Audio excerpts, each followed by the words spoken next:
Chinese मांझा जो कि अक्सर जिंदगी ले लेता है। चाइनीज मांझे की बिक्री पर यूपी के मुख्यमंत्री योगी आदित्यनाथ ने सख्त तेवर दिखा दिए हैं। योगी ने कहा है कि चाइनीज मांझा बेचने वालों पर मुकदमा दर्ज होगा और अगर किसी की चाइनीज मांझे से मौत होती है तो आरोपियों पर हत्या का मुकदमा चलेगा। योगी आदित्यनाथ ने इस सिलसिले में अधिकारियों को सख्त दिशा निर्देश जारी कर दिए हैं। योगी के निर्देश के बाद यूपी पुलिस चाइनीज मांझे की बिक्री को लेकर सख्त हो चुकी है। ये जरूरी भी था क्योंकि अक्सर राह चलते लोगों की जिंदगी चाइनीज मांझे की चपेट में आकर खत्म हो जाती थी और इसका दोष अब तरह तरह से चीजें निकलती थीं। लेकिन अब जो फैसला आया है उम्मीद की जा रही है कि इससे काफी फर्क पड़ेगा। रिपोर्ट देख लीजिए जल्दी से। उत्तर प्रदेश में चाइनीज मांझा बेचने वाले अब बच नहीं पाएंगे। उत्तर प्रदेश में चाइनीज मांझा बेचने वाले पर अब सीएम योगी का हंटर चलेगा। यूपी में इसकी बिक्री किसी भी हाल में बर्दाश्त नहीं होगी। यूपी में चाइनीज मांझा बेचने वालों सावधान, अब यूपी में कातिल मांझे की खैर नहीं। अगर बेचा चाइनीज मांझा तो जाना होगा जेल। जी हां, चाइनीज मांझे पर योगी ने सख्त रुख इख्तियार कर लिया है। चाइनीज मांझे पर बैन के बाद भी प्रदेश में ये धड़ल्ले से बिक रहा है। अपने अफसरों पर योगी भड़क गए हैं और सख्त लहजे में कह दिया है कि अब अगर चाइनीज मांझे से किसी की जान जाती है तो हत्या का केस दर्ज कर जिम्मेदारों पर कड़ी कार्रवाई की जाएगी। मुकदमा दर्ज कर जेल भेजा जाएगा। चाइनीज मांझे की जब्ती के लिए पूरे प्रदेश में यूपी पुलिस सघनता से अभियान चलाएगी। इसकी बिक्री और इस्तेमाल किसी भी कीमत पर बर्दाश्त नहीं किया जाएगा। इस अवैध नेटवर्क की पहचान करें, तत्काल छापेमारी कर दोषियों पर कड़ी से कड़ी कार्रवाई करें। योगी के निर्देश के बाद चाइनीज मांझे बेचने वाले की खैर नहीं और योगी की पुलिस एक्शन में आ गई है। और आप सभी मानते होंगे कि ये अच्छा फैसला है, देखिए, जो कि लोगों के हित में है। और आपको कुछ और हम जानकारी पहुंचा देते हैं, डिटेल्स पहुंचा देते हैं, क्योंकि ये अपने आप में एक अलग बात है, इंपॉर्टेंट है। उत्तर प्रदेश देश का ऐसा पहला राज्य होगा जहां चाइनीज मांझे से मौत को अब हत्या माना जाएगा। आखिर अचानक क्यों सख्त हो गए मुख्यमंत्री योगी इसको लेकर? देखिए, 4 फरवरी को लखनऊ में एक हादसा हुआ था। एक शख्स की चाइनीज मांझे से गर्दन कट गई थी। हादसे में बाइक सवार शख्स की मौत हो गई थी। बाइक से जाते वक्त मांझा गले में फंसा था। खून से लथपथ होकर वो बाइक समेत गिर गया, जिंदगी खत्म। करीब 10 मिनट तक तड़पता रहा वो शख्स। राहगीरों ने किसी तरह ट्रॉमा सेंटर पहुंचाया, जहां इलाज के दौरान उन्होंने दम तोड़ दिया। अब इसको लेकर ये एक्शन हमें देखने को मिल रहा है। लेकिन और भी उम्मीद करते हैं कि जो बाकी राज्य हैं वो भी इसको लेकर काफी सख्ती बरतेंगे। चाइनीज मांझे पर इधर योगी का निर्देश आया, उधर योगी की पुलिस मैदान में उतर गई। लखनऊ में योगी की पुलिस ने सख्ती दिखानी शुरू भी कर दी। ग्राउंड जीरो से एनडीटीवी की एक रिपोर्ट दिखा देते, देखिए। पतंगबाजी में चाइनीज मांझा कितना हानिकारक हो सकता है ये हम सब जानते हैं। बीते दिनों में लखनऊ और आसपास की जगहों में कई ऐसी घटनाएं सामने आई है कि चाइनीज मांझे की वजह से लोगों को दुर्घटनाओं का शिकार होना पड़ा है। लखनऊ पुलिस इस समय पूरे अभियान पर है। पतंग की दुकानों पर बाकायदा जाके चेक कर रही है कि कहीं चाइनीज मांझे जो कि बैन हो गए हैं पूरे उत्तर प्रदेश में, उनको लेकर जो है यह चेकिंग अभियान चल रहा है। मुख्यमंत्री योगी आदित्यनाथ ने भी संज्ञान लेते हुए इस मामले के निर्देश दिए हैं। साथ ही आप देख सकते हैं कि डीसीपी वेस्ट अपनी पूरी टीम के साथ एक दुकान पे पहुंचे हैं। वहां वो लगातार चेकिंग कर रहे हैं, उनकी टीम चेकिंग कर रही है। अभी तक तो कोई ऐसी आपत्तिजनक चीज नहीं मिली है, लगातार चेकिंग चल रही है। इसके अलावा अन्य थानों में भी चेकिंग कराई जा रही है। अगर कोई इस तरह की चीज मिलेगी तो कार्रवाई। ये अभियान लगातार समय समय पर रुक के किया जाएगा और कहीं भी हम लोग इसके अलावा इसमें अपनी कुछ इंटेलिजेंस कलेक्शन भी कर रहे हैं कि कोई बात ऐसी होती है तो कार्रवाई। देखिए, पिछले 1 साल में उत्तर प्रदेश में चाइनीज मांझे से 8 लोगों की मौत हुई है। अब आपको बता देते हैं कहां कहां लोगों की यह मौत हुई है और आपके कानून के मुताबिक हत्या मान लीजिए।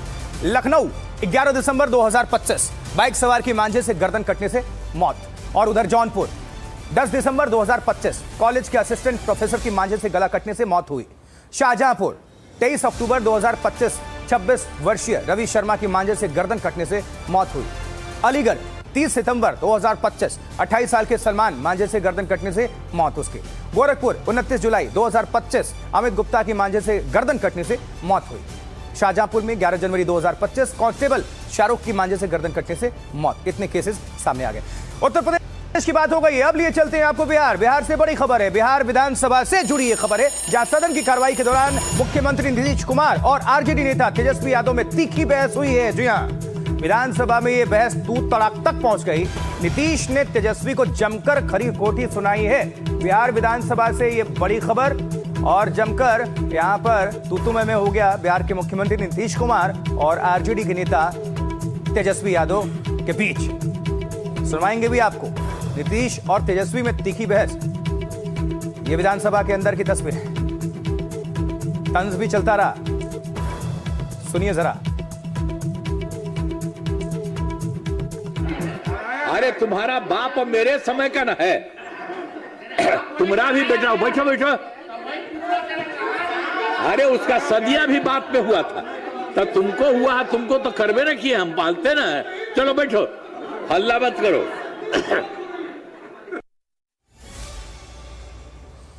चलिए, वैसे ये पहली बार नहीं था, इसके पहले भी हमने देखा था, लेकिन फिर से इस सीरीज की शुरुआत और ये कड़ी आगे भी जारी है। आगे बढ़ते हैं और इस वक्त शाम 4 बजे की क्राइम से जुड़ी 4 बड़ी खबरें कौन सी हैं और कहां से हैं, देखिए। उत्तर प्रदेश कानपुर में जबरन धर्मांतरण और उत्पीड़न के मामले में मुख्य आरोपी आमिर जैदी गिरफ्तार हुआ है। पुलिस ने निकाली इसकी परेड, हाथ जोड़कर आरोपी ने अब माफी मांगी। गुरुग्राम में अफेयर के शक में पत्नी का मर्डर, वारदात के बाद जयपुर भाग गया था आरोपी, पुलिस ने कर लिया गिरफ्तार। साइबर ठगी के बड़े नेटवर्क का पर्दाफाश हुआ है। सुल्तानपुर की पुलिस ने असम और मुंबई से 60 ठगों को इस मामले में गिरफ्तार किया है। क्लोन ऐप से 2 करोड़ 75 लाख की ठगी का मामला। मध्य प्रदेश और राजस्थान पुलिस की कार्रवाई, राजगढ़ में एमडी ड्रग फैक्ट्री का पर्दाफाश, 50 करोड़ के ड्रग्स जब्त हुए हैं, 5 तस्कर गिरफ्तार हुए हैं। खबर अब राजस्थान से। राजस्थान के श्रीगंगानगर में बेवफा पत्नी, कातिल प्रेमी और पति की हत्या का सनसनीखेज एक मामला सामने आ गया है। ये ब्रेकिंग न्यूज है। शादी के 3 महीने बाद पत्नी ने अपने प्रेमी के साथ मिलकर पति की हत्या करवा दी और पहले हत्या के मामले को गाड़ी से टक्कर और लूटपाट का मामला दिखाने की साजिश हुई, लेकिन सबूतों के आधार पर पुलिस को शक हुआ और हत्या की सुई पत्नी की तरफ मुड़ गई। इससे इंदौर के चर्चित राजा रघुवंशी हत्याकांड जैसा ही हनीमून मर्डर बताया जा रहा है। पूरा मामला क्या है जल्दी से दिखा भी देते हैं, रिपोर्ट देखिए। जिन हाथों में शादी की मेहंदी रची थी, जिस रिश्ते में 7 फेरों और 7 कस्मों की डोर बंधी थी, उसी रिश्ते के एक किरदार ने हत्या की साजिश रच दी। इंदौर की सोनम और राजा रघुवंशी को आप भूले भी नहीं होंगे कि राजस्थान के श्रीगंगानगर में ऐसा ही मामला सामने आ गया। यहाँ नाम अलग थे, पता अलग था, लेकिन रिश्तों को तार तार करने वाले किरदार वही थे। 7 फेरों का रिश्ता महज 3 महीने में टूट गए। अंजलि ने अपने प्रेमी संजय के साथ मिलकर अपने पति आशीष को मौत के घाट उतार दिया। 30 जनवरी की रात अंजलि आशीष को लेकर टहलने निकली। प्लान पहले से तय था। अंधेरे में प्रेमी संजय और रोहित और बादल छिपे थे। पीछे से वार हुआ, फिर गला दबा दिया गया। घटना वारदात जो जिस हिसाब से इन्होंने अंजाम दिया, 3 माह पूर्व ही आशीष और अंजू की शादी हुई थी, किंतु अंजू इस शादी से खुश नहीं थी। उसके पहले ही संपर्क किसी संजू नाम के व्यक्ति से। हत्या करवाने के बाद अंजलि ने इसे हिट एंड रन का केस बताया, लेकिन पुलिस जांच और मेडिकल रिपोर्ट ने सब कुछ खोल कर रख दिया। और अब एक नजर डालते हैं अंजू की साजिश में शामिल हत्या के 3 आरोपी कौन हैं। संजय उर्फ संजू अंजलि, यानी अंजू का प्रेमी है हत्याकांड का ये मुख्य आरोपी, और दूसरा आरोपी है बादल उर्फ सिद्धांत, ये काली शर्ट वाला, और तीसरा आरोपी रोहित उर्फ रॉकी, ये सफेद शर्ट वाला।